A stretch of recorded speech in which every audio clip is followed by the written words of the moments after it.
الحمدللہ وکفا وسلام علی عبادہ الذین اصطفى اما بعد۔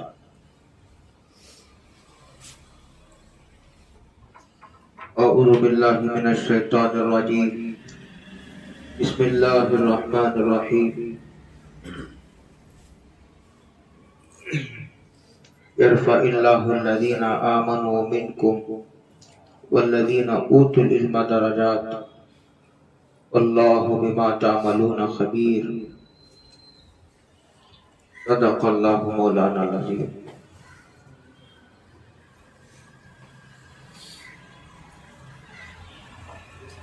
ہم سب سے پہلے اللہ رب العزت والجلال کی بارگاہ میں سجدہ شکر بجا لاتے ہیں کہ اس نے ہم سب کو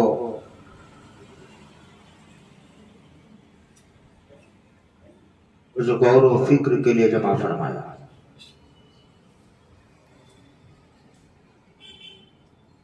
اللہ نے ہمیں ایمان کی غیر معمولی دولت عطا فرمائی اور پھر اللہ نے ہم سب کو علم کی دولت سے مالا مال فرمایا۔ کئی مرتبہ علماء کے جوڑ میں ہم سب کے مخدوم حضرت مولانا ابراہیم دیولہ صاحب دامت برکاتہم کی مجلس میں شریک ہونے کا موقع ملا۔ متعدد مرتبہ میں نے اپنے کانوں سے سنا، قریب بیٹھ کر کے، دو نعمتیں دین کے اعتبار سے بہت بڑی ہیں، ایک ایمان ہے اور ایک علم ہے۔ ایک ایمان ہے، ایک علم ہے۔ ایمان تو اللہ نے ہم کو عطا فرما رکھا ہے، مسئلہ اب اس کے باقی رکھنے کا ہے۔ یہ جو اعمال مشروع کیے گئے ہیں یہ ایمان کی بقا کے لیے ہیں۔ یہ جو کہا جاتا ہے کہ رائی کے دانے کے برابر بھی اگر ایمان رہے گا تو جنت میں جائے گا، لیکن ایمان رائی کے دانے کے برابر اس وقت باقی رہے گا جب کم سے کم عمل کرتا رہے گا۔ یہ مضمون اس سے جڑا ہوا ہے۔ یہ سمجھنا کہ میں کلمہ پڑھ لینے کے بعد جو کچھ بھی کرتا رہوں گا تو مرتے وقت میرا ایمان باقی بھی رہے گا، یہ نہایت غلط فہمی ہے جو اکثر لوگوں کو پیش آتی ہے۔ اعمال جاری ہی اس لیے کیے گئے ہیں کہ ایمان باقی رہے، اس لیے کہ نجات کا مدار ایمان پر ہے، اور ایمان باقی اس وقت رہتا ہے جب آدمی اعمال کا اہتمام کرتا ہے۔ تو مسئلہ اللہ نے ایمان عطا فرما دیا ہے محض اپنے کرم سے، اسے باقی رکھنے کا ہے اور اسے ترقی دینے کا ہے۔ اور ایمان باقی رہتا ہے اور ایمان بڑھتا ہے اعمال کا اہتمام کرنے سے۔ تو میں یہ کہہ رہا تھا کہ اللہ تعالیٰ نے دو نعمتیں دین کے اعتبار سے بہت بڑی عطا فرمائی ہیں۔ ایک ایمان ہے، اسے بہت بچا کر رکھنے کی ضرورت ہے۔ دوسرا دعا کرنا چاہیے۔ میرا مستقل بیان ہی ہے اسباب استقامت۔ استقامت کے اسباب کیا ہیں، یعنی تو دوسرے الفاظ میں اسے یوں تعبیر کیا جا سکتا ہے، ایمان پر خاتمے کے اسباب کیا ہیں۔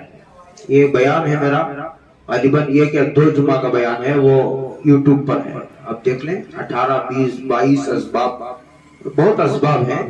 کچھ مرکزی اسباب کو میں نے اس میں ذکر کیا، اس میں ایک دعا بھی ہے کہ اللہ میرا خاتمہ بالخیر فرما۔ شیطان ایک بزرگ کی شیطان سے میدان عرفات میں ملاقات ہوئی، لمبی تفصیل ہے۔ اس میں اس کی کمر جھک گئی تھی. انہوں نے پوچھا تیری کمر جھک کیوں گئی ہے؟ تو اس نے کہا کہ آدمی جب کہتا ہے کہ اللہ میرا خاتمہ بالخیر فرما، اس کی اس دعا نے میری کمر کو جھکا دیا ہے. اس لیے کہ جس آدمی کو اپنے انجام کی فکر ہو وہ غرور میں نہیں مبتلا ہوتا. اس لیے کہ اعتبار انجام کا ہے اور انجام کی خبر نہیں. اعتبار انجام کا ہے اور انجام کی خبر نہیں.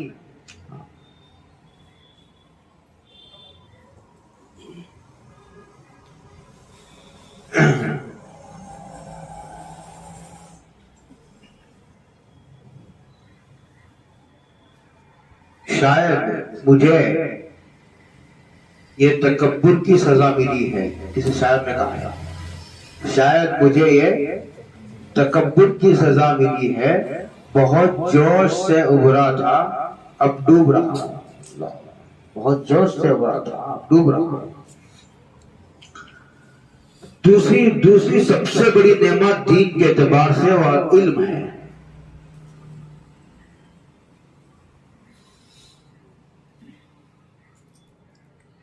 علم دنیا کی سب سے بڑی عزت ہے.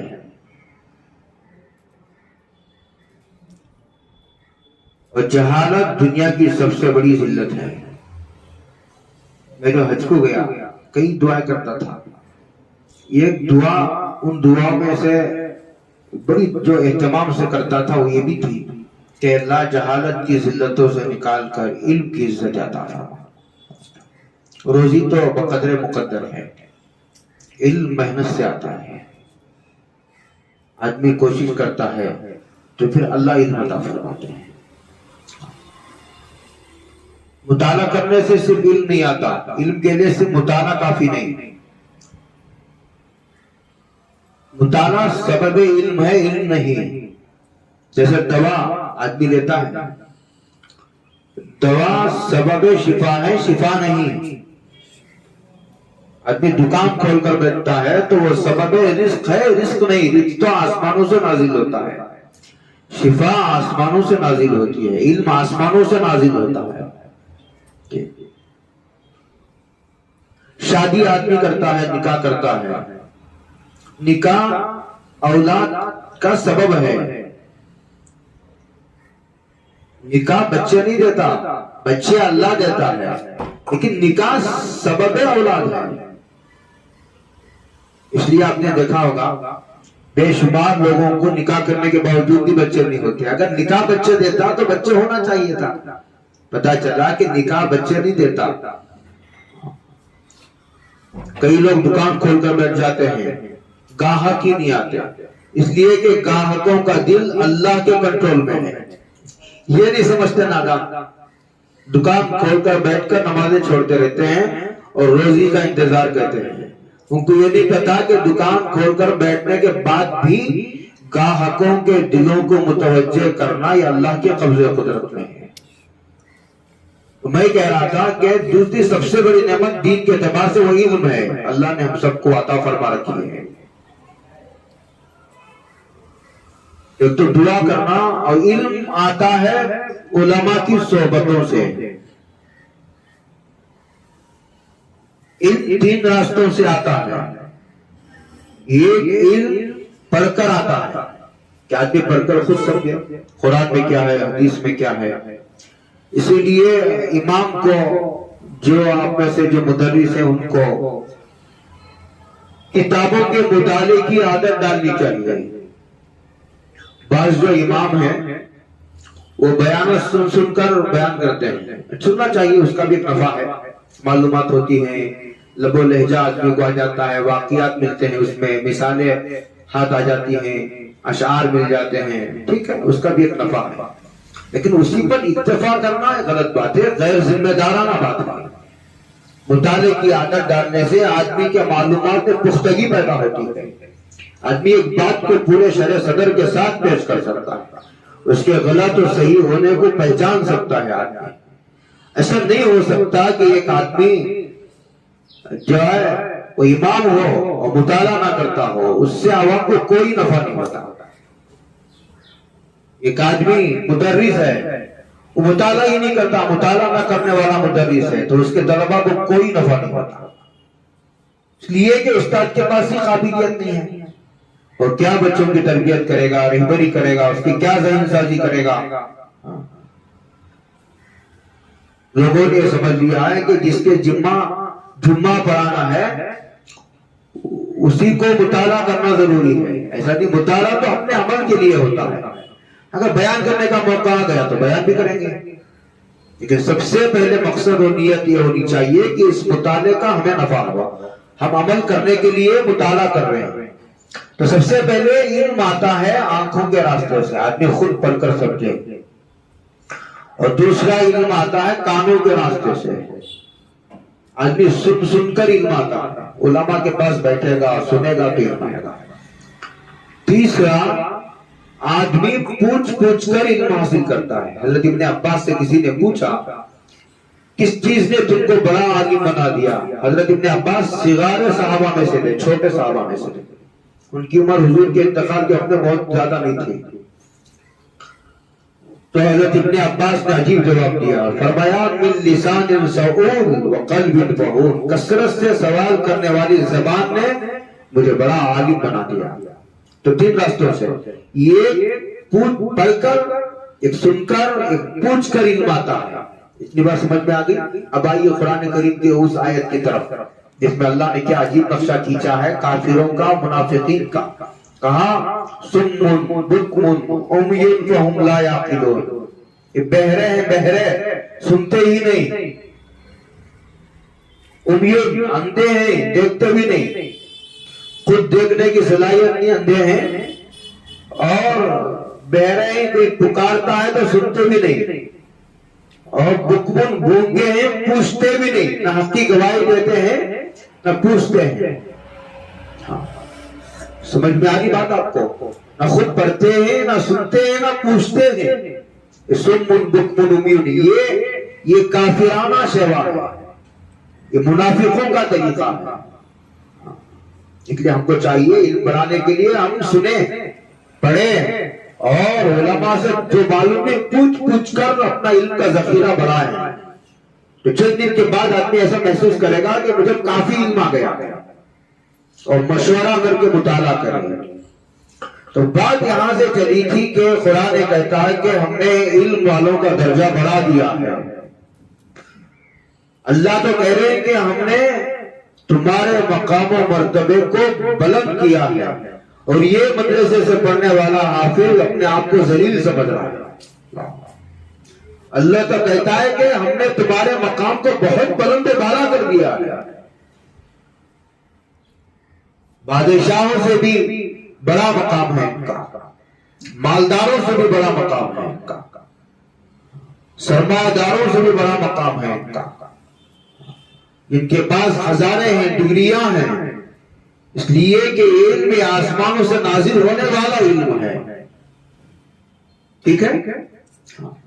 تو اپنے آپ کو آدمی مالداروں کو دیکھ کر یہ سمجھے، کہہ رہے میرے پاس پیسہ نہیں ہے، بنگلہ نہیں ہے، کار نہیں ہے، تو اس نے اپنے علم کی ناقدری کی ہے، اس نے اپنے قرآن کی ناقدری کی ہے۔